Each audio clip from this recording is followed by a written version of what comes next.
This is me, and I think, as you can see, I'm pretty tough. I was 18 when I had my first brain hemorrhage playing football. I went off the field, I had a thumping headache and did lots of vomiting.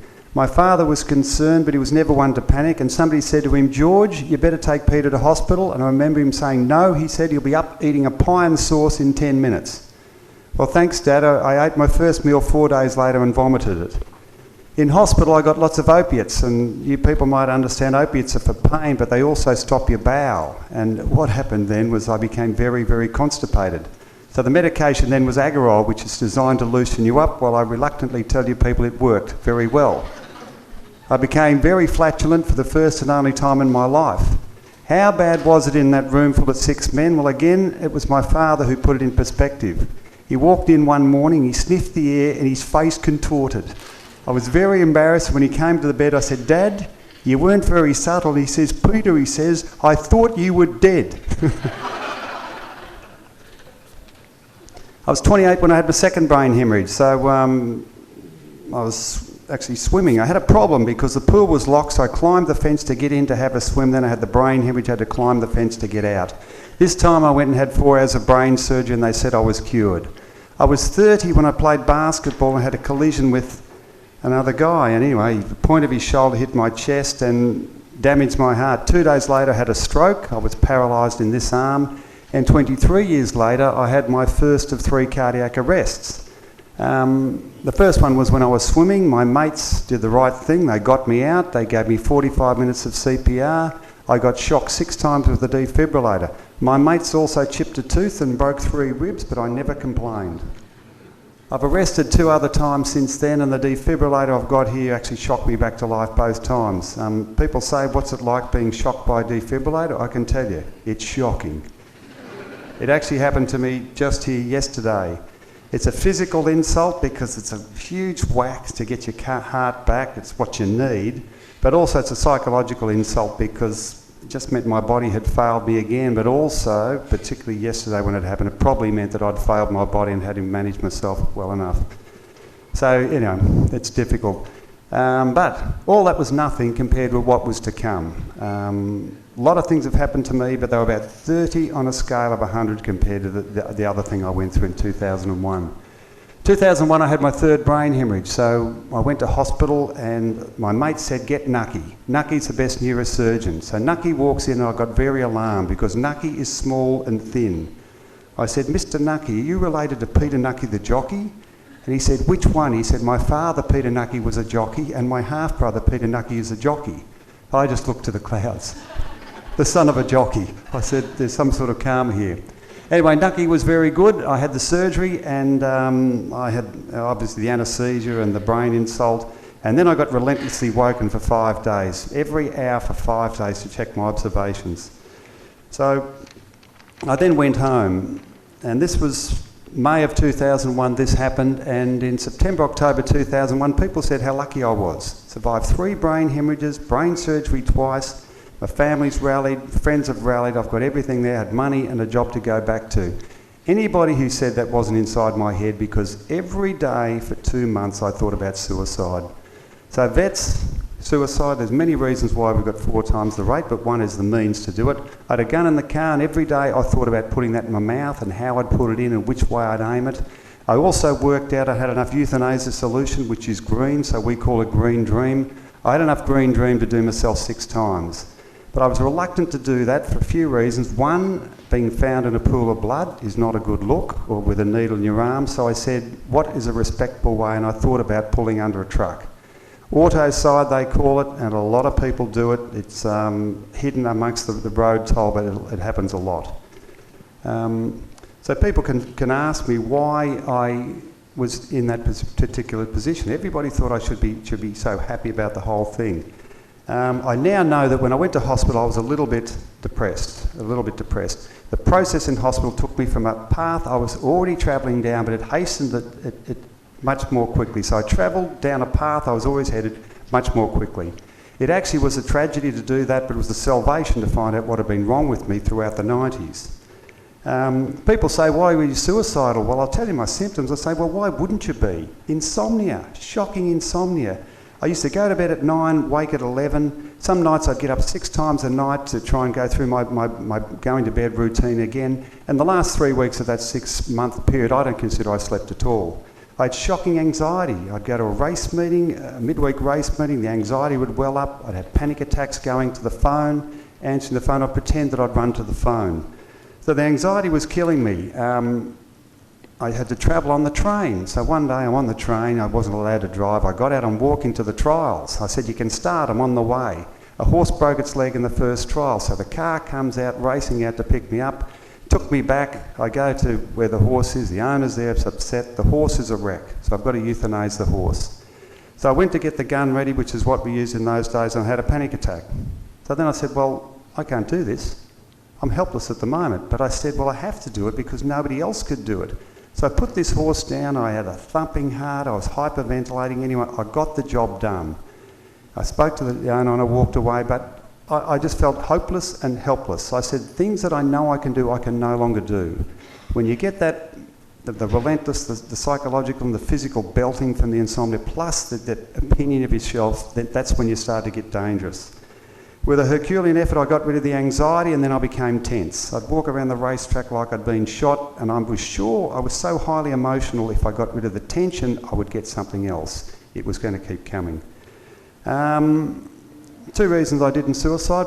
One was because there was no reason. I said, there's no reason why I should feel this bad. If my wife had left me or something, I'd have said, I feel terrible because of this particular thing and I might have done something about it, but there was no reason. The second, by far more important reason, was those 2 kids. Now, I didn't want those 2 kids to have to say for the rest of their life that their father committed suicide and perhaps think that they were part of it. So I hesitated, but the living was extremely difficult. My immune system was a mess. I had a cold I couldn't get rid of. I got a rash. My wife said, go to the doctor. I said, Kay, I'm a bloke. We don't do that sort of thing. So eventually I promised her I'd go if the rash spread. And I was worried that I was so run down that I'd get some other condition, maybe cancer or something like that. I came home from a race meeting one day and the rash had spread. I got in the bath to try and relax, the rash had spread. So you need a diagnosis. I said, well, I reckon I've got Kaposi's sarcoma. Now that's the fatal skin cancer you get if you've got AIDS. Now I don't take drugs, so I'm not unfaithful. There was no reason to think that, but I thought, why not? Things were like that. I rang a doctor who's a friend of mine, good friend, and said, can I come around? And mercifully he said yes. And I walked into his house and basically I'd had enough, physically and psychologically exhausted. I told him about the rash and he explained probably stress related, which didn't surprise me, and then I reluctantly told him some of my symptoms. And I still will never forget what happened. I thought I was the only person on the planet with these symptoms, and he just kept nodding his head as I explained my symptoms. I said, he knows. In the end, he said, Peter, you've got depression. I said, Glenn, you're the doctor, but no, I haven't. I said, I'm never sad, so there's no chance I've got a condition called depression. He said, it doesn't work like that. I said, well, if it doesn't work like that, it's stupid. I'm suicidal, I've got some shocking symptoms, and the condition that... the name of this condition is a symptom I just don't have. So he said, as I say, I walked into his house with severe mental disease. I walked out with a simple medical problem. He said the onset's explainable, the treatment's standard, and the prognosis is very good. I could not believe that the transformation in my mindset, that the fact that I was so relieved by that, it was so strong, my belief in that I actually slept a couple of hours that night. I was so relieved by the whole thing. I said then, and all the things that have happened to me, nothing has compared. So I've spent the last 13 years trying to make sense of this particular condition, which affects me. When I started on this, there was 250 million people in the world that had this condition. Now there's about 350 million in the world, and there's more coming. So this is what Clyde Jameau, who's a doctor with some brains, he's the brains behind it. I'm the town crier or the village idiot or something. I'm the one who just peddles it out. But this is what we came up with. So on your head, there's 1.5 kilograms of brain, 100 billion neurons. Each neuron can potentially have 10,000 connections. That's trillions of connections. The neurons speak to each other with chemicals. So the chemicals they use are neurotransmitters, which transmit the message from one neuron to the next. We call them brain fuels, from one brain cell to the next. So this is what happens every day. You deplete your neurotransmitters coming to a conference like this, interacting with people, and at night with good quality sleep and relaxation, you replenish them. That's the normal pattern. Here's what happens if you're stressed, if you're working 2 jobs, or there's problems at the work, or problems in your relationship, or your kids on drugs, or all 4 of those things. You deplete your brain fuels even more during the day, and at night, with your mind racing, insufficient rest, you replete them insufficiently. So you get an increment of what we call brain fuel depletion. If you solve the problem, you get 2 or 3 good nights sleep, back to normal. Not a problem. That happens to different people. If it's a long-term problem, if it's a job or a situation or relationship or something that goes on, then it can be this gradual deterioration or depletion of brain fuels over a period of 20 years. Equally, if the stresses are severe, it can be in a few days. So there's all sorts of patterns available. As I say, mine was here, slow depletion, boom. I went to the bottom, and as I say, getting to the bottom means I could fight my way back, find out what was wrong with me to get back to the top. So pretty simple physiology, but here we are, a neuron replete with brain fuels. So it's an electrochemical message, electrical message in the neuron, chemical message across the synapse, and an electrical message continues. There's a healthy brain. Here's a brain fuel depleted brain. Much less neurotransmitter present, electrical message comes along, much less fuel to take it across, less receptors, and a much diminished message, so that is a dysfunctional brain. So what can happen with that? Anything can happen. The symptoms are myriad because brain controls the psychology, the way we think, but it also controls the body. So the 2 pillars, if you remember nothing else, 2 pillars. Depletion of neurotransmitters happened, and almost in concert, there's a rise in adrenaline. We think adrenaline takes over to try and run the body. If you know those 2 scientific pillars, you can work out all the symptoms, and as I say, there's many, many symptoms. This is how I look at it. Very common pattern. Slow depletion of neurotransmitter, can't concentrate quite so well. A little bit of adrenaline kicks in, mobilises glycogen, a little bit of lethargy, that sort of thing, not quite the energy level. The worst symptoms of this condition, the most destructive ones, are adrenaline. As vets, we know it's the most potent performance-enhancing agent on the earth. It's the thing that mothers can lift the back end of a car off their kids because they're so motivated with this particular potent drug. Adrenaline explains the insomnia, the anxiety, the panic attacks, and fight or flight. Some people fight, angry, irritable, frustrated, just on attack, and some people become remote and withdrawn. They're in flight mode. Some people do both. Go in the workplace, upset everybody, and then withdraw, particularly if their managers are supposed to be smoothing the situation over. So then you get here, and as I say, in Australia, 7 a day in Australia, higher than our road toll. It's a pretty high rate, but we're not much different to other countries. Why do you feel suicidal? Physically and psychologically exhausted. I said, I don't think I can live like this. I don't think I'm healthy enough to live like this. And then worse than that, I said, I don't think I want to live like that. So that was the question I had to put to myself. That's to think about. Another one is some people say, convince themselves they'll be better off without me. Angry, irritable, frustrated, attacking, and then people start to think, well, they'll appreciate the fact if I take myself out of that particular environment. It's wrong, but when you're with this condition, you can think anything. So this is how it works. There's 2 parts to the brain. Kahneman wrote a book, and I don't know if he got a Pulitzer Prize or something, but Fast and Slow. There's a reptilian and emotional part of the brain. If that's highly motivated, if you're very emotional, then cognition is low. It can't be both. If emotion's low, cognition can be high, you can work out problems. With this condition, you're highly emotional. My wife said, I said, what was it like living with this? And she said, I just thought you were being typical. Anyway, well, fair enough. Typical wasn't good. She wasn't saying that at all. And I said, Kay, I was just trying to live. So that's where I was. But when you get this situation, cognition is low, people are just buried, withdrawn into themselves with all their emotions. They think some very dangerous things, get some very wrong thoughts about what's happening. And that's why the model needs to be extremely simple for people that can't think properly to work it out. And that's why I wrote a book that's very simple as well. It's got to be a simple message so people that are desperate to get well can actually comprehend the message.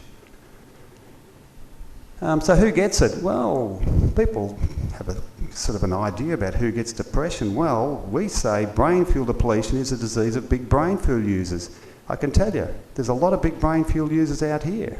All my friends are big brain fuel users because they're interesting people. They do lots of different things. I get a lot out of them because they're like that. I'm good at picking people, but if you're at a conference, you've travelled from around the world to come here, you're learning, you're going to be interacting later, you're a big brain fuel user. So, some of the categories of brain fuel users: doers, perfectionists, creative people, carers, elite performers. Well, doers, politicians. Churchill lived to 93 but battled the black dog all his life. Perfectionists, if you want to be perfect at everything, it's a very tough life. You're going to chew through a lot of neurotransmitters. It's hard to be a perfectionist. Fortunately, I'm not. Creative people. Robin Williams, massive brain fuel user. He can take control of a movie or any sort of venue when he's on stage. And I say, well, it can't always be that. If he's pumping out so many neurotransmitters to keep everybody entertained, when he walks off stage, there's got to be another side, a slow repletion of them. And we all know what happened to Robin Williams, one of the most loved people on the earth, but a massive brain fuel user, and that's the other side. Carers. My mother was a carer, fantastic carer. She died at 63. If she had cared a bit less for her kids and the pony club and all these other things, I think she would have lived longer. When Mum died, Dad was a doer. He started to die. I thought he'd be all right. He was 70 and I thought he had lots of interest, but without Mum, he got a bit depressed. Eventually, he died of cancer as well. If my mother had lived longer, I'm sure my father would have lived longer. My mother would have lived longer if I think he should be more selfish. Elite performers, sports people, if you're a single issue person, there's only one thing that matters, and it can be you're a sports person, you say, I want to be the best. In the end, you're second or third. There's an Australian swimmer who was favoured for a race in 1500 freestyle in 1996. There was another Australian, an icon in another lane, well outside, well behind him. They dived in, he said, I'm going to be beaten. He ran second. He said it was 18 months before he stopped crying at night. Olympic silver medalist, he said, I didn't cry every night, but it was 18 months before I stopped crying about this missed opportunity. He had an Olympic silver medal, but not happy. Now, vets, Craig talked about them. Vets are often doers, perfectionists and carers. You put the three categories together. You've got to be a doer to get the job done. You've got to be a perfectionist to get good marks, to get through the course, get into the course and get through it, and often carers as well. So you put the combination together, you say, can you work 60 and 80 hours a week and do out of hours? And that's one of the things that happens. I was a bit of a carer, but I was lucky I worked for a vet, Graham. He was a great vet. He wasn't a carer. And I said to him one day, Graham, I said, I've got this black cat and it had kidney failure. And I said, I don't feel I did enough for the black cat. I feel a bit embarrassed about it. And as I said, he wasn't a carer and he actually didn't like cats. He just looked at me and said, Peter, he said, it's only a cat. Yeah, he was a good boss. Anyway, so comorbidity, what are the other things that you get with this particular condition? Well, there's a great psychiatrist said, I define suicide in 3 words. He said, depression, depression, depression. If you're schizophrenic, you're more likely to commit suicide, but the numbers of depressed people are far larger, the rate's lower, but they make 75%, at least 75% of the suicides, certainly in Australia. Alcohol and substance abuse. Why do people abuse alcohol and substances? Well, they abuse alcohol, benzodiazepines, heroin, marijuana, anything to get a break. If you're highly emotional, you can't sleep, you resort to those sort of drugs. We all know alcoholism is a massive problem around the world. We know it's an international problem. We know it's a problem that some people have far more than others. And we know that it's a problem that is in certain professions. Now, if you look closely at that photo, you'll notice that there are no veterinarians identifiable in that photo. Anyway, the other thing, comorbidity, marriage and relationship breakdown. If you come home and you're angry and irritable and frustrated and then you withdraw, it doesn't work in the relationship, it doesn't work in the workplace. It's quite common for some depressed people to be restless and not sleeping and angry and irritable. Then the other person becomes a little bit depressed as well because it's not harmonious. And then if they split up, then 2 people that are not thinking very well try and negotiate a settlement and everything gets much worse. So it is a factor behind relationship breakdowns. Equally, as I said, the brain controls the body, so health problems, particularly organs that have involuntary control. So the gut. It should kick in at various times, should be active and inactive at different times. When you have this condition, you get all sorts of things happening at the wrong time. You can get diarrhoea, constipation, bloat, all sorts of things. They call it irritable bowel syndrome. Anytime it says syndrome, it means they don't know what it is. It's something that happens, but they don't have the cause. So this is behind it. Clyde's very good, the doctor. He gives them medication and they say, I'm taking a happy pill because I've got a guts ache.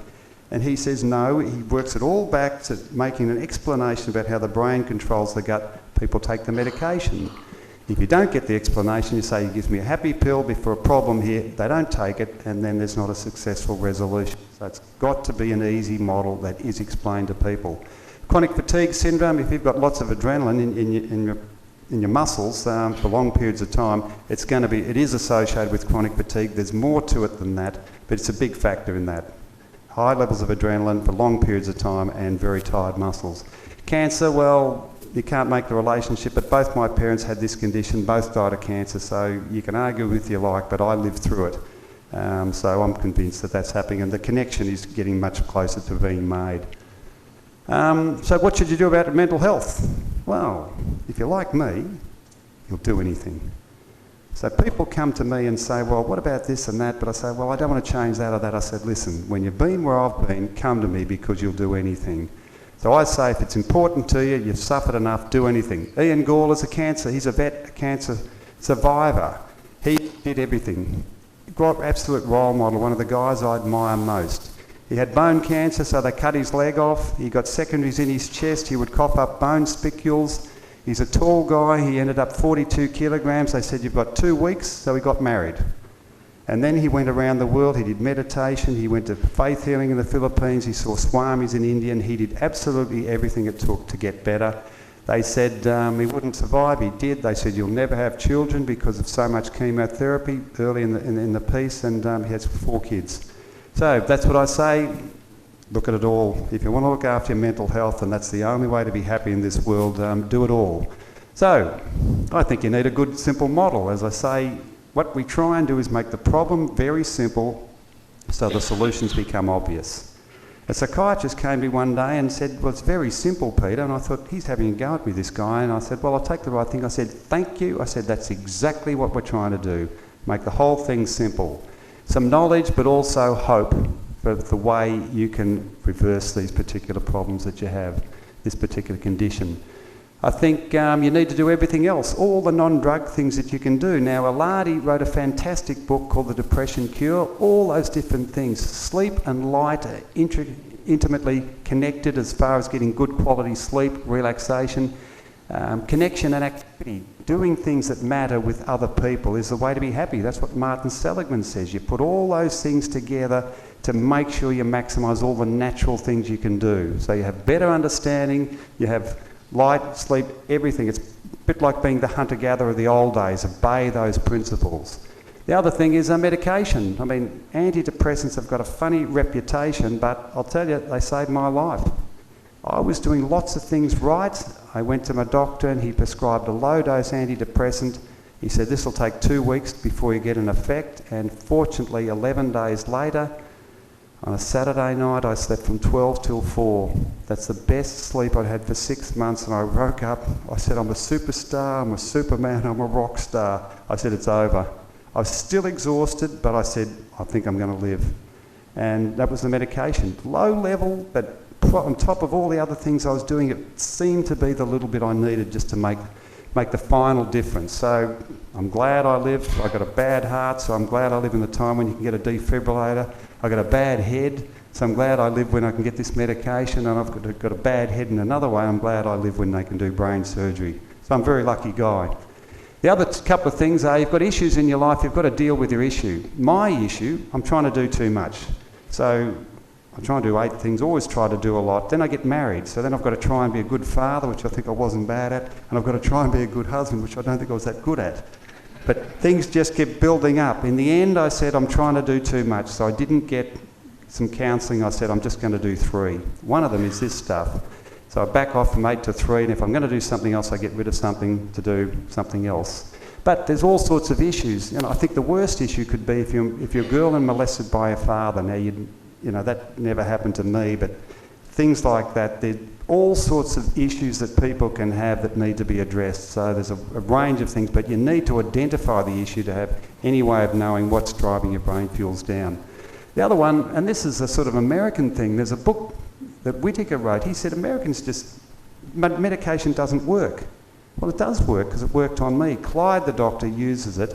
But I think in America, it seems to me that people don't expect to get better. They think, oh, there's problems, oh, he didn't get better, they don't get better. And doctors, I think, say, well, here, try this, you know, good luck sort of thing. I had an expectation I'd get better, and I think you need that. I mean, if you think, some people have these issues about actually believing if it's all going to happen. So I say the way to convince yourself is do everything. Do all those things that Alardi talks about. Have an understanding here. Take the medication religiously, deal with those, and then I think your subconscious says, well, I deserve to get better. I'm doing everything. If you just tick a box, take a tablet every 3 days, don't deal with anything, don't make a lifestyle change, I think you're going to get the same result that you've had the whole way. Nearly finished. So the final message is you've got to deal with issues. So it can be internal issues. Are you a doer or a carer or a perfectionist? I don't say change. If you're a perfectionist, I say just be perfectionist at 10% of things, not 100%. A doer, I like to do, but I do a few less things. If you're a carer, you can't care for the world. I spent a lot of time in hospital, and the thing I've noticed in the 70s and 80s is that people look more and more stuffed. They look more and more exhausted. And I say, if they don't walk in the room, if they don't look exhausted, I say, you don't work here. That's what it's like. So as a carer, you've just got to say, care for the core people, the family and a few others, and have to push a few away. As I say, there's a cost-benefit with your brain fuels. Everything costs your brain fuels. Sometimes it's worth it and sometimes it's not. They say the 80-20 rule, 20% of your friends give you 80% of the enjoyment. So indulge the 20%. Indulge the 20% that give you the most, and the other 80%, a few problems here and there, if they're difficult, if they put you down or they're hard to catch up with, they're the ones to just push gently away. Push gently, some of them push gently, some of them push a bit harder. But indulge the people that matter. In your workplace, 20% of the issues probably have 80% and generate 80% of the profit. So identify those things. You can't do it all.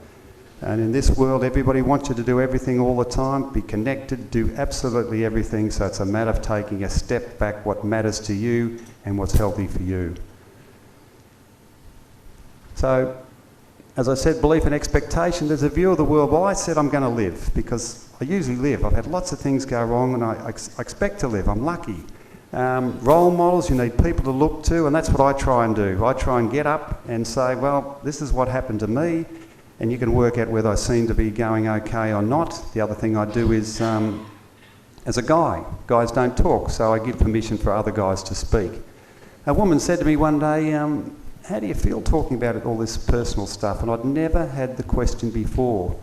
So I had to think about it. I said, it's a bit like preg testing a cow. I said, the first time you stick your hand up a cow's backside is a very ordinary experience. The second time is not quite so bad. And I said, when I started working on a dairy farm in Gippsland on a cold winter's morning, I said it was the best place to be. So it's something I get used to talking about. Role models, some people have a doomsday philosophy. Well, if you think you're always, they've got that philosophy, it's a sad life basically, but some people have that. They don't expect to get better.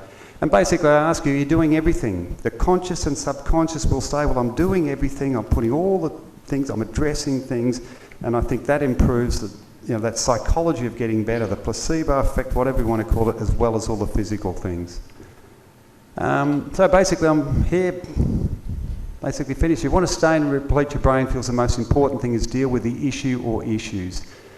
Therapeutic drug-free sleep and relaxation are the two things to get your neurotransmitters back, your brain fuels back, and endorphins. Sex, exercise and laughter, three things, endorphins, which also improve your mental health.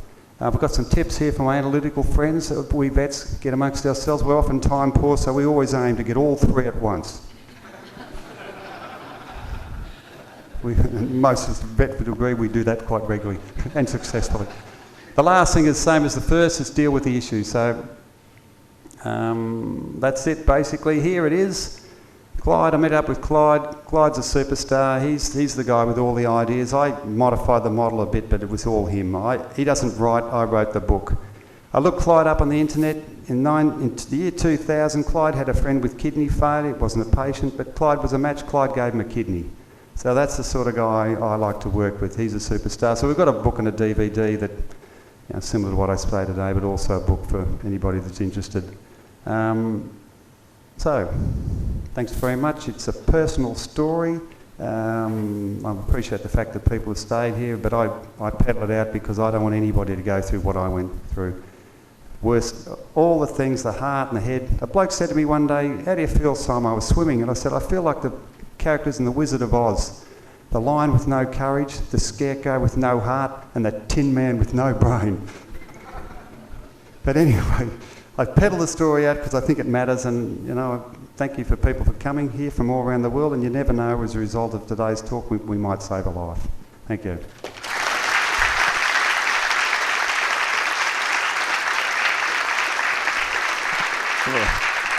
Thank you. Thank you.